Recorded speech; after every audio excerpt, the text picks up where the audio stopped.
More than 35,000 runners crossed over this line for the 2014 Boston Marathon, many completing a journey that they were unable to finish in 2013.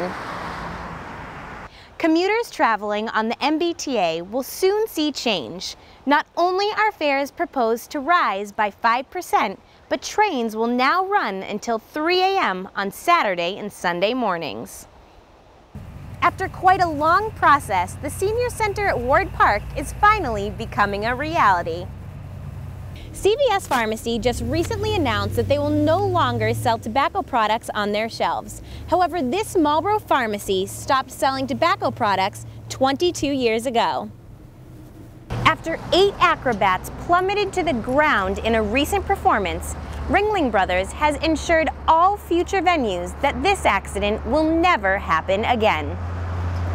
The John Brown Bell is arguably Marlborough's most famous piece of American history, and that's why the people of Harpers Ferry, West Virginia want it back. After being hit by a colossal data breach during the holiday season, Target has committed $100 million to new technology in order to reestablish their reputation as a financially safe place to shop.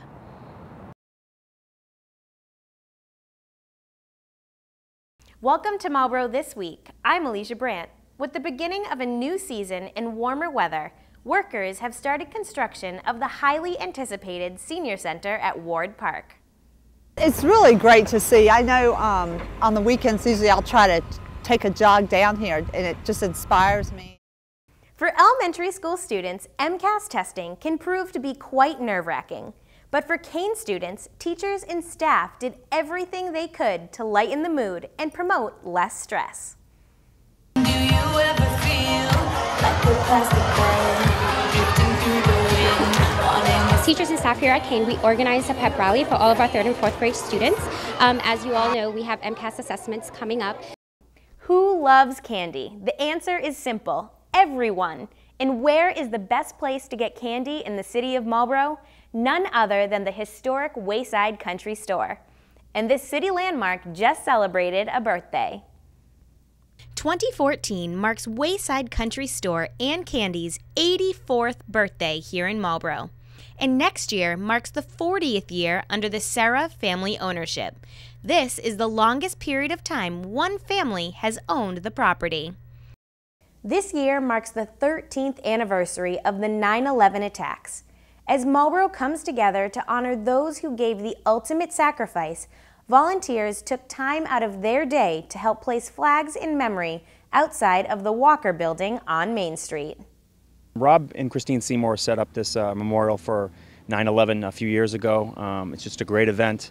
We want to remember what happened, never forget. It's just a good opportunity to put the flags in, think about what happened. Banned Books Week is an annual event highlighting the value of free and open access to information. This week, the Marlborough Public Library encourages you to celebrate your freedom to read. September 21st through September 27th, libraries nationwide highlight books that have been challenged over the past year.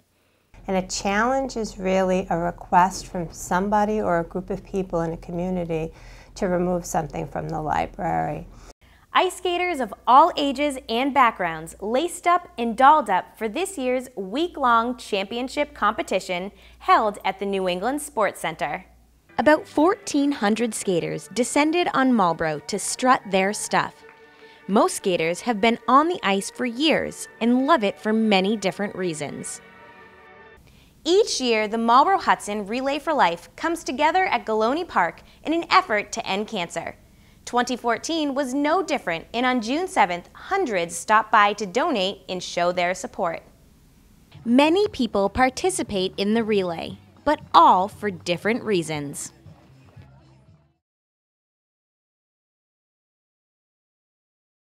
As the shelves remain empty and the company continues to lose $9 to $11 million a day, the question remains, how long will this market basket boycott continue?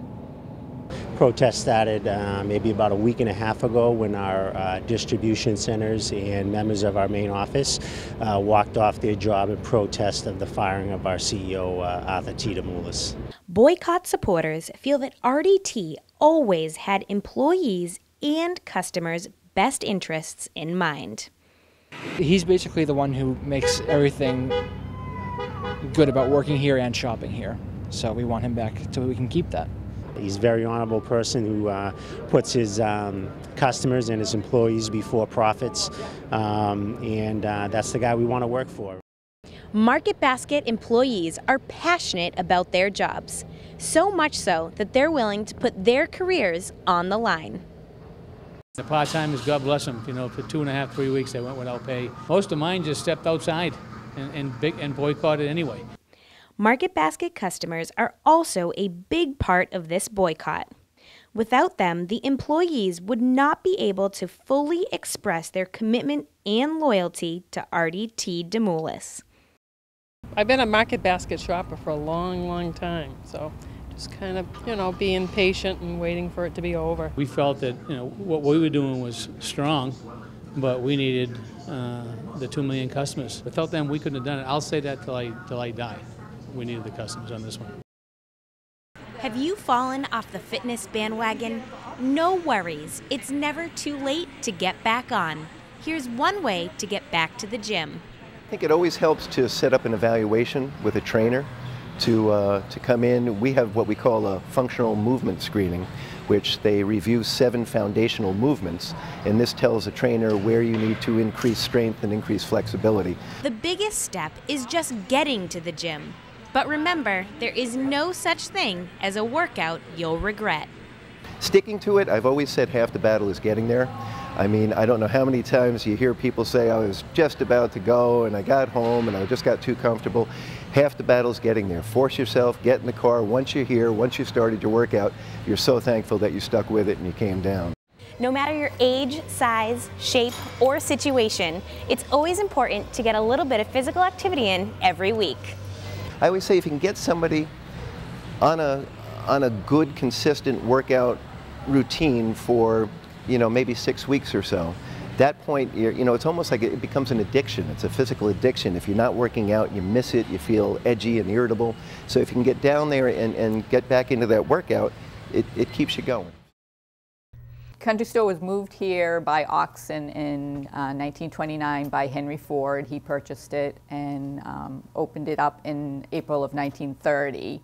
And there was 2 other previous owners before us, and we bought the store in 1975. Everyone loves the Country Store, which features a wide variety of gifts, home decor, food items, and of course, the candy store. Everybody's happy when they come in here, and it's just a great place to work, lots of sweets. You'd think that you'd be sick of candy by now after working in a candy store for 40 years. But for Wayside Country Store owner Debbie, that just isn't the case. Well, I eat candy every day, but in moderation. It's just such a wide variety of tastes and textures, and you go from sour to chocolate to gummy, and there's just so many different varieties that you can't get tired of it. Luckily, for every candy lover out there, the store has continued to evolve and grow throughout its 40 years.